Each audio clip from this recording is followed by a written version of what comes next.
She said it like she was reading off a grocery list. No hesitation. No flicker of guilt. Just, I'm heading down to the beach house. With Nate. Like Nate was a golden retriever and not the guy I watched her practically undress with her eyes 3 barbecues ago. I set my coffee down without a sound.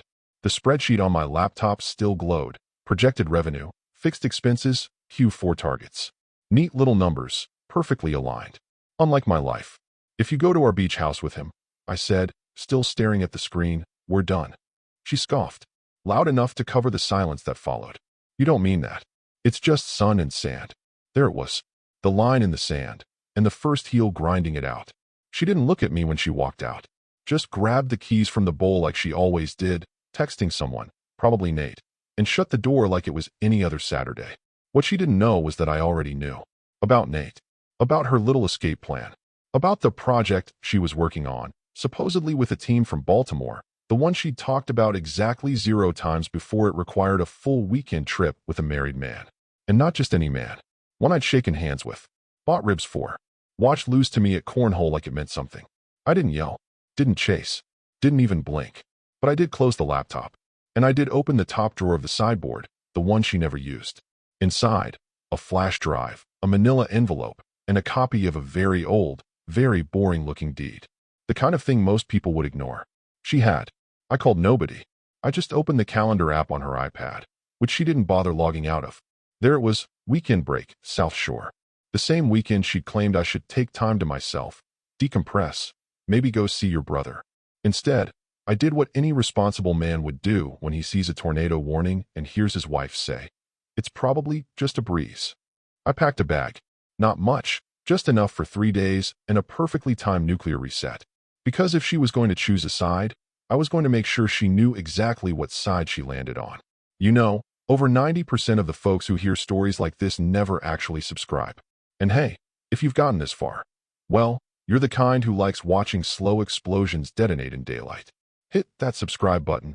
It motivates our team to keep telling these stories the way they deserve to be told. Anyway, the guest list was already in motion. Invitations? Not quite.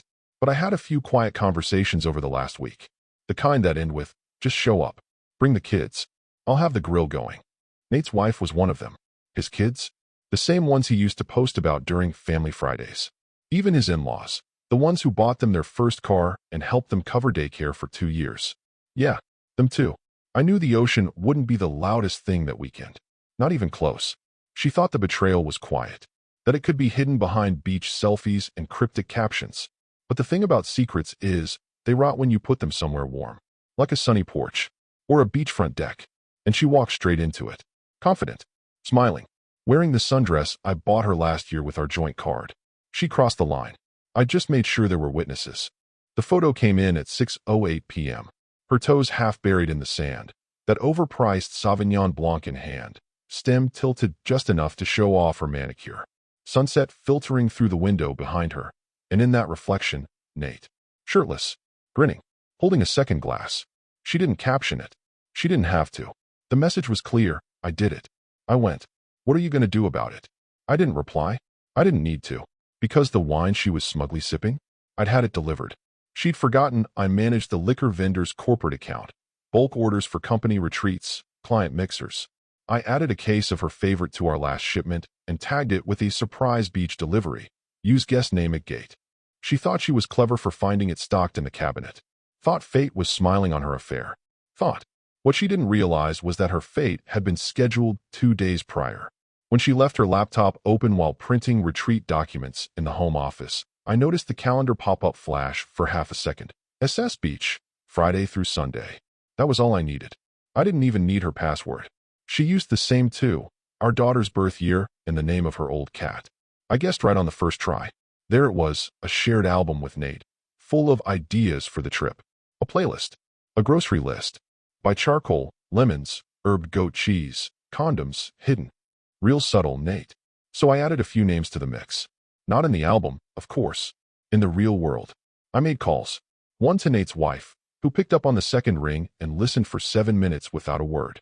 Another to his parents. His mother said, well, we always wondered. Then, we'll be there. I also called the property manager. Asked her to make sure everything's stocked for guests, family arriving Friday afternoon. Special dinner planned. She loves me. She's the one who helped us find the place 15 years ago when it was falling apart and smelled like fish guts.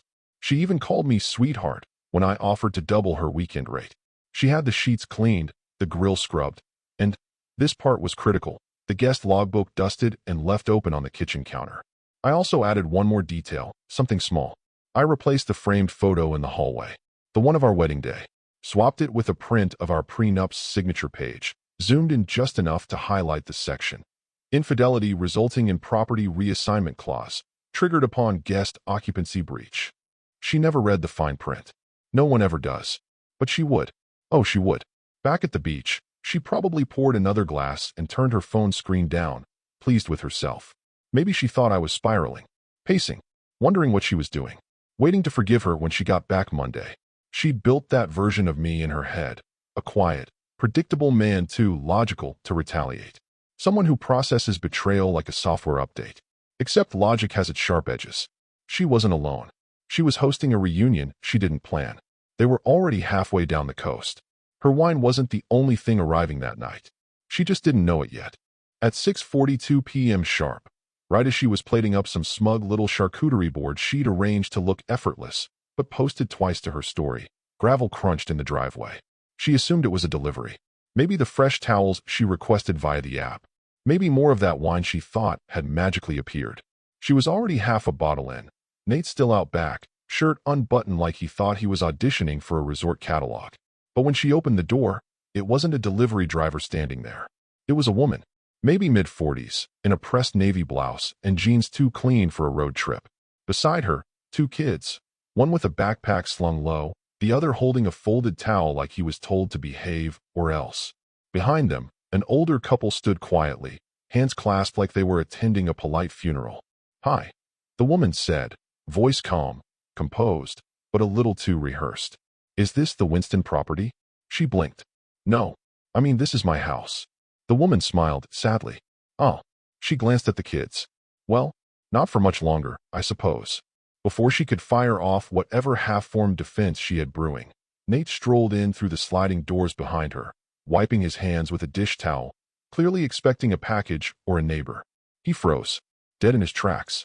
The color drained out of his face so fast it looked like someone unplugged him. He croaked. "That's my wife." The silence that followed could have flattened a wave. The kids didn't move. The older couple didn't even blink. The woman, Nate's wife, just raised her eyebrows, not high, not theatrical, just enough to say, "Really?" She stepped inside without waiting for an invitation. "I assume we'll be staying in the guest cottage?" she asked. She turned her head slightly toward the back patio. "Is the grill on already?" Nate stammered something. Useless. She didn't even look at him. "I wasn't expecting company," she finally managed, eyes darting from face to face like she was searching for someone to lie to. "This isn't really, ready for guests." "Oh, don't worry," Nate's wife said.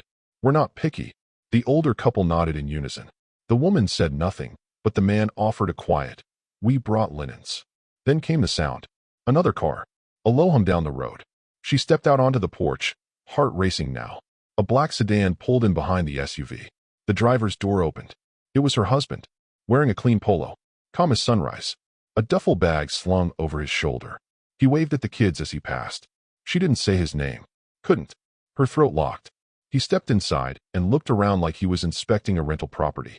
"Evening," he said to the room, then glanced at her. "Didn't realize we had such a big crowd." Nate's wife gave him a small nod. "Thank you again for inviting us." He turned back to her. His own wife. "Hope you don't mind. I figured, since everyone was already heading this way, it'd be rude not to coordinate." She opened her mouth to respond, but nothing came out.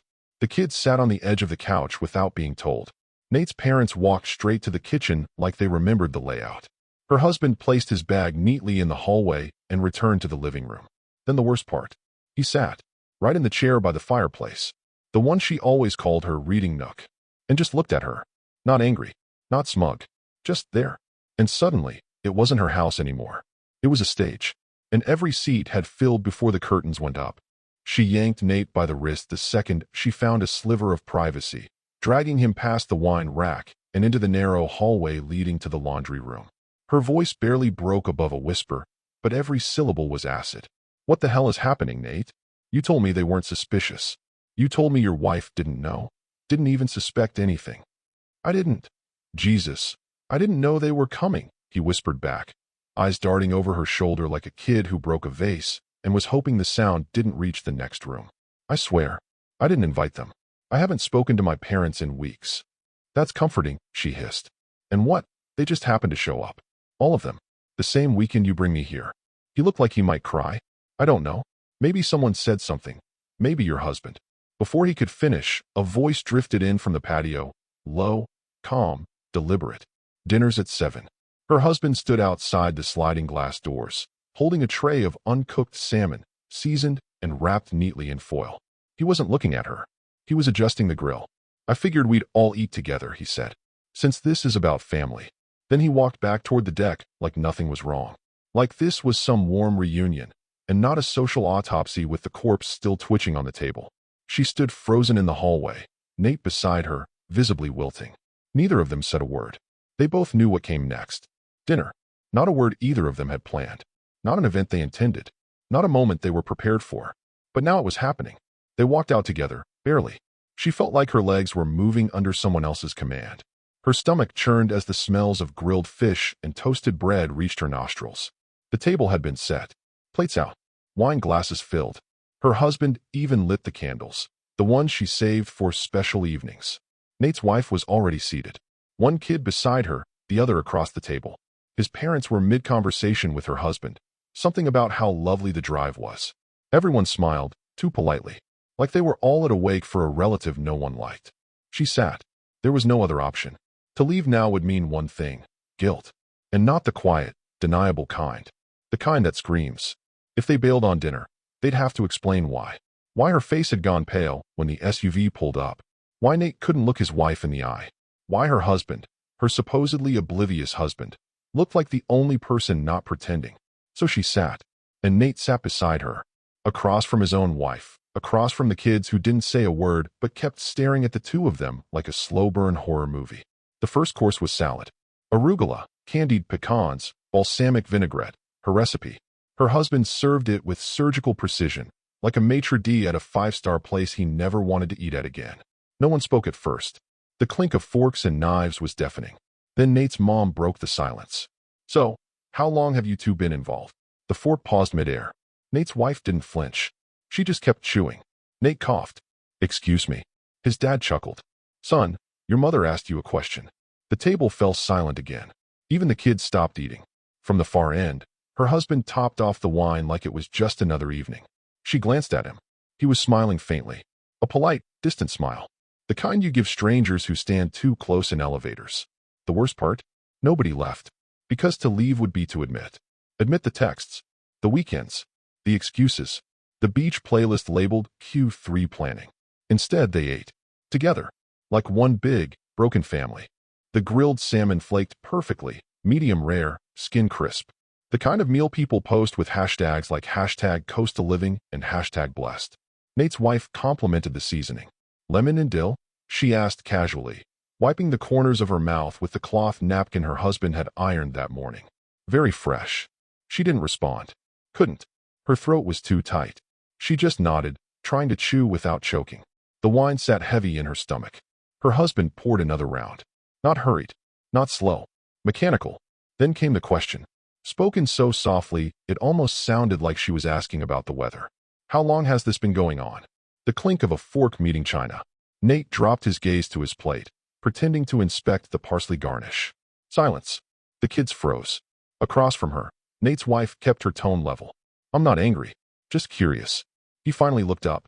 It's not what it looks like. The mother-in-law tilted her head. Oh, so it's not an affair. He swallowed. It's complicated. That was the wrong answer. The mother-in-law turned to her. Was this the first time, dear? She nearly dropped her glass. I don't think this is. We're not judging. The older woman said gently. We've all made mistakes. But I'm asking because the first time is often the most honest. Before the cover stories start piling up, the air shifted. From judgment to autopsy. She tried to breathe.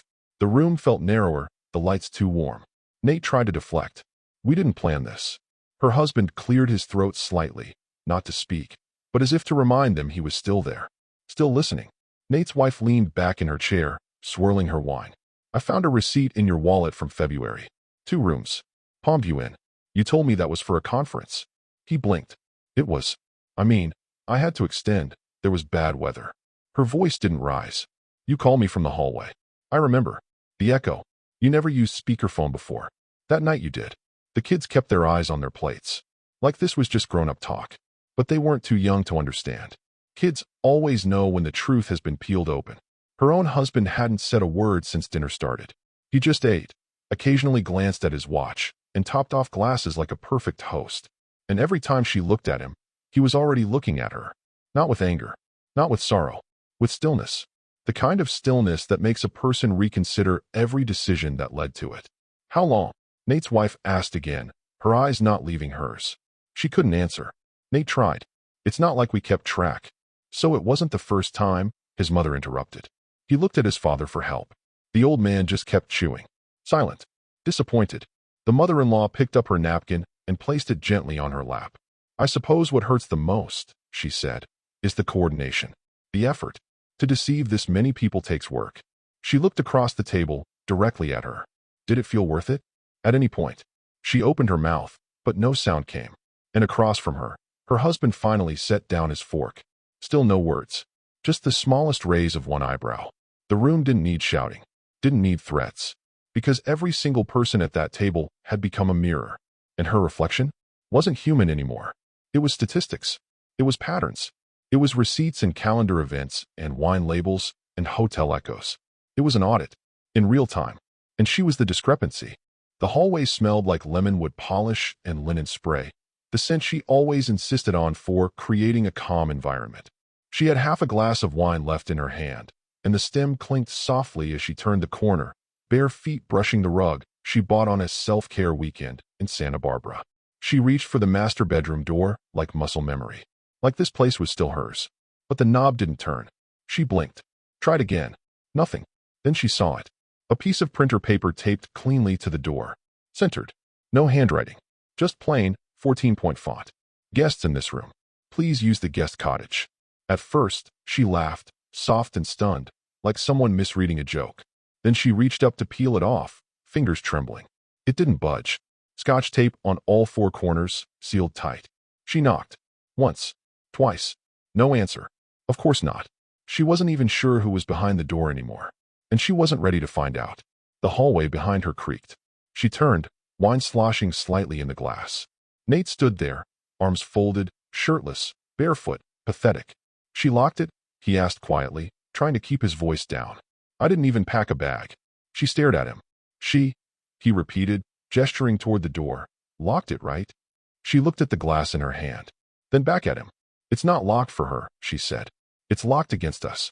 He looked like he might cry. Where should I? The couch. But you're... The couch, Nate. She turned and walked away before he could say anything else. The guest room was smaller than she remembered. Same bed. Same mismatched nightstands she'd always said they'd replace, and never did. The overhead fan wobbled slightly, the light buzzing faintly. The air smelled stale, like she wasn't supposed to be there. There was no toothbrush, no slippers, no robe. She didn't bother changing. Just lay on the bed, stiff in her sundress, eyes open in the dark, ears straining to hear anything through the wall. And eventually, she did. The soft creak of springs. Nate settling onto the couch. Then the whisper. I'm sorry, he murmured through the wall. I didn't know it'd be like this. She didn't respond. Because she did. She always knew this would go somewhere dark. She just thought she'd get there on her own terms. Instead, she was exiled in her own home, sleeping in a room she hadn't set foot in for years. While her husband, her quiet, unassuming, Excel spreadsheet-loving husband, he was calm, hosting, delegating rooms like a concierge at a boutique hotel. And somehow, despite everything, he was the one in the master suite. The door didn't need a deadbolt. The sign had already said everything. Guests in this room. Not cheaters. Not liars. Guests. She blinked at the ceiling, barely breathing. Outside, the ocean pounded the shore. In here, not even Nate's apologies could soften the silence. She finally closed her eyes and felt the house she once owned reject her, one floorboard at a time. The fire cracked steadily, spitting tiny sparks into the humid night air. A lazy breeze came in off the water, carrying salt, smoke, and something sour beneath it. Resentment, maybe. The logs were perfectly arranged. Her husband had done it himself earlier in the evening, like everything else. As if kindling was therapeutic. As if setting a flame under a circle of liars wasn't symbolic enough. Everyone had found a seat without being asked. Nate sat stiffly on a wicker chair he once claimed was too soft. His father leaned against the deck rail, sipping tea. The kids were upstairs, finally asleep, or pretending to be. The rest of them were exactly where her husband wanted them. Positioned, present, uncomfortable. She sat curled in an Adirondack chair wrapped in a blanket she didn't remember packing, legs drawn up, a second glass of wine in hand. She hadn't eaten dinner. No one asked why. It was Nate's wife who broke the silence. She spoke into her glass, not quite facing anyone. Every Sunday at 10:02 p.m. For almost a year. No one moved. He always said it was work. Client in Chicago. Urgent revisions. Something about time zones. She smiled, not kindly, not even bitterly. Just empty. I believed him. I wanted to. He'd be typing, pacing, earbuds in. Real stressed. She looked across the fire at Nate, who stared at the flames like they owed him an explanation. You remember that, Nate? She asked. The calls you took with the balcony door cracked open, pretending the wind was too loud. Nate said nothing. The flames hissed. Her husband, still quiet beside the fire pit, picked up a marshmallow skewer and idly twirled it in the air like he was calculating wind speed. Then, softly, he said, that's when she always showered. Every Sunday. 10:02. Her breath caught in her throat. She didn't know why he chose that moment to speak. Maybe he'd been waiting, measuring, letting the fire burn just hot enough before adding fuel. He didn't look at her when he said it. Didn't say her name. Just stated it like a timestamp. Like data. Nate turned to her. That's a coincidence. Her husband looked up. Is it? She stared back at him. Her husband, the man she once called boring because he never liked surprises. Never forgot a calendar invite. Never missed a utility bill. He wasn't angry. He wasn't even hurt. He was observing. She realized, for the first time, that she hadn't just underestimated him. She had never really known him. Nate's wife leaned forward. I used to wonder why he'd get a little giddy on Sunday nights. Like he was looking forward to something. You remember that little hum you used to do, Nate? Like you were proud of yourself? Nate's father chuckled dryly. That hum. Yeah, he did that before sneaking into the liquor cabinet as a teenager, too. No one laughed. No one yelled. No one needed to. Because no one denied it. Her mouth opened. Closed. Nothing came out. The cold air off the water cut through the blanket. The fire's warmth didn't reach her. Across from her, her husband tossed a dry twig into the flames. It sparked like a match against bone-dry wood. I guess we all have patterns, he said. Some people build them. Some people hide inside them. Another silence. But this one didn't stretch. It settled. And this time, no one asked questions. They already had all the answers. They'd just been comparing notes. Quietly. Carefully. And now, every alibi, every excuse, every, you're just being paranoid, melted away under the weight of two firelit stares. She thought she could navigate lies in the dark. But here, under the fire's glow, there was nowhere left to hide. She woke to the sound of zippers. Not alarms. Not conversation. Just the steady, practiced rustle of packing, polyester against cotton, the soft thump of shoes being wrapped in newspaper. She didn't even need to open the door to know what it was. They were leaving. Nate's parents had the discipline of people who never needed to explain themselves. They moved through the hallway like ghosts, bypassing the kitchen, skipping breakfast, not even bothering with the second pot of coffee. The house felt suddenly smaller, like their departure was sucking the air out of every room. She peeked through the crack in the spare room door. They didn't see her. Or maybe they did, and simply didn't acknowledge it. His father wheeled a modest black suitcase down the hallway.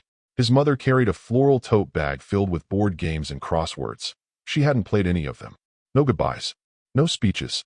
Not even a parting glance at Nate, who stood by the window pretending to check the weather. They didn't say his name. They didn't say hers. The front door closed behind them with a quiet click. And just like that, they were gone. An hour later, she heard the garage door open. Nate's wife moved deliberately, each item packed with care, no chaos, no tears. The kids loaded themselves into the back seat. One carried a stuffed animal under one arm. The other had headphones on and a faraway look that didn't belong on a child that young. She walked them to the car, arms crossed tightly against the morning chill, but didn't dare speak. Nate stood beside her, helpless, trying to force significance into a goodbye that wouldn't come. Natalie, can we? He started, reaching out. She stepped back. Not dramatically, not harshly, just enough. The kind of retreat that says, we've already tried. She finished securing the second seatbelt, closed the door with care, and circled around to the driver's side. She didn't look at Nate. She looked at her husband. He was out on the front step, holding a mug of black coffee, not waving, not smiling, just present. She met his eyes. "Thank you," she said, "for letting them see." He nodded once, not in approval, in acknowledgement. Then she got into the SUV and drove off. The sound of tires crunching gravel faded into the sea wind. Inside, the silence thickened. Nate hadn't moved. She could see the faint tremble in his jaw, the twitch in his fingers like he wanted to punch a wall, but knew better than to leave a mark on someone else's house. "I didn't think she'd actually," he started. "No one cares what you thought," she said. He looked at her, eyes wide, a flicker of betrayal. But she wasn't playing his game anymore. She wasn't playing anyone's. Because in that moment, it hit her. This wasn't just about Nate, or her husband, or even the affair. It was about witnesses. She hadn't just betrayed a marriage. She had tried to rewrite the story in secret, and someone else had read it out loud. To everyone. And now the characters were walking off stage, one by one. Nate had lost his family. But her loss? It was quieter, slower, more surgical. She watched her husband step back inside, closing the front door behind him like he was sealing a tomb. He didn't say a word. He didn't need to. She was still standing there. And she was already gone. She found him on the back deck that evening, just after the last light bled from the horizon. The fire pit was out. The grill scrubbed clean. Chairs tucked in. Her husband sat with a glass of water in hand. No wine, no music, no need for distraction. She'd rehearsed what she wanted to say for hours. Between emptying the dishwasher, folding a stranger's towel she found on the banister, and staring at the guest book still open on the counter with all their names recorded in neat handwriting, she'd tried out a dozen different openings. None of them landed. So when she stepped out and stood in the doorway, she said the only thing left. It wasn't supposed to be real. He didn't look up right away, just nodded once slow. "I thought you'd just," she continued, voice catching, "get upset. Maybe yell. Maybe leave for a few days. And then come home." He turned his head slightly, just enough to meet her eyes. "You were right about one thing," he said. "I used to chase." She felt her legs falter, but didn't sit. She couldn't. That chair across from him wasn't hers anymore. "Not tonight. Can we fix it?" she asked, barely above a whisper. Silence. Then he leaned forward and set his glass down on the deck railing with precision. The sound it made, soft glass on soft wood, was somehow louder than any argument they'd ever had. "You went to the house," he said. "So I left it to you." She blinked. "What?" "The trust transfer's done," he continued. "I filed it the morning you left. The deed's in your name now. The land. The property. Utilities are auto-paid for the next 6 months. You won't notice the shift. It's all clean. All legal." She shook her head, not following. "You're giving it to me?" "I'm returning it," he corrected. "You made your choice. So I made mine." She moved closer. "So you're leaving?" He looked at her then, fully. Calm. Steady. Devastating. "No," he said. "You are." Her mouth opened, closed. "What?" "I'll be staying here," he said simply. "With peace." She laughed, a panicked, brittle sound. "You can't just throw me out. This is my house." He raised an eyebrow. "Is it?" She took a step forward, suddenly desperate to claw back some ground. "You can't be serious. You can't just stay and push me out. You think you'll feel good? Alone in a house full of what? Memories? Burn trust." He smiled. Not cruelly, but like someone watching a predictable movie they've already seen 4 times. "I won't be alone," he said. "Not for long." She felt the bottom drop out from under her. "You're seeing someone?" "No." "Then what?" "I'm seeing," he said. "That's the difference." She stood there, barefoot on the deck, the wind knotting her hair, heart pounding against bone like a warning bell. For 19 years, she'd built a version of him in her mind. Predictable, passive, convenient. A man who would forgive because forgiveness was easier than confrontation. She never imagined he'd walk away while standing still. "You're really going to stay here?" she asked. "After all this?" He looked out at the ocean. The tide had gone out. "This house was supposed to be our sanctuary," he said. "But you turned it into your secret." She didn't respond. "You want it," he added. "Take it. Put your name on the mailbox. Paint the walls. Live here if you can. But don't ask me to carry what you shattered." Her hands trembled. He stood, took the glass, and walked past her, gently. No bump. No dramatic exit. Just a man who had stopped chasing ghosts. She turned to follow, but the screen door clicked shut behind him. He didn't lock it, but he didn't need to. Because in that moment, she knew she was no longer in the house. She was on it, and he'd already moved back in. She saw them from the upstairs window, two figures standing by the shore, one in a navy windbreaker, the other in a tan blazer with a clipboard. The sign was still folded under the realtor's arm, but she knew what it was before he even planted it into the sand. The same sign she'd seen in front of other people's endings. She bolted out the door barefoot, heart in her throat, hair still damp from the shower she'd taken to scrub off last night's shame. The wind was sharper than usual, cold for mid-autumn. Her feet sank into the wet shoreline, the hem of her jeans dragging through seafoam. He stood with his back to her, speaking calmly with the realtor, who nodded and jotted something down. "Open house this weekend," the man was saying. "It'll move fast. This location always does." She called out before her courage could evaporate. "You said I could have it." Her voice cracked, half swallowed by the ocean wind. He turned, slowly, methodically, not startled, not surprised, like he'd already played out this moment 100 times in his head. "I did," he said. His tone was soft, almost gentle. Then, with the slightest tilt of his head, "You just showed everyone what that meant." The words hung in the air, not as an accusation, as a conclusion. She wanted to scream, to argue, to make a scene, but there was no audience left. No in-laws, no children, no Nate, just a realtor tapping something into his phone, probably scheduling the first showing. She looked back at the house, her home, or what had once been. He started walking, back toward the steps, his hands in his pockets, eyes on the wood grain like he was memorizing every board for the last time. Or maybe the first. She followed. "Please," she tried again, voice softer now. "Don't do this." But he didn't answer. The door creaked open. He stepped inside and closed it. No slam, no locking bolt, just the faint click of a man who had made peace with leaving someone behind. She stood on the porch, unsure what to do with her hands. Her breath fogged in front of her. Then she saw it. Her suitcase, neatly zipped, wiped clean wheels, propped beside the door like an Uber would be there any minute. It hadn't been there earlier. He'd packed it himself. She crouched beside it, unzipped it. Inside, clothes, her toothbrush, the charger she always forgot, a folded sweater she'd stolen from him during their 3rd anniversary trip and never gave back. She held it for a moment, gripping the worn fabric like it might anchor her. But it didn't.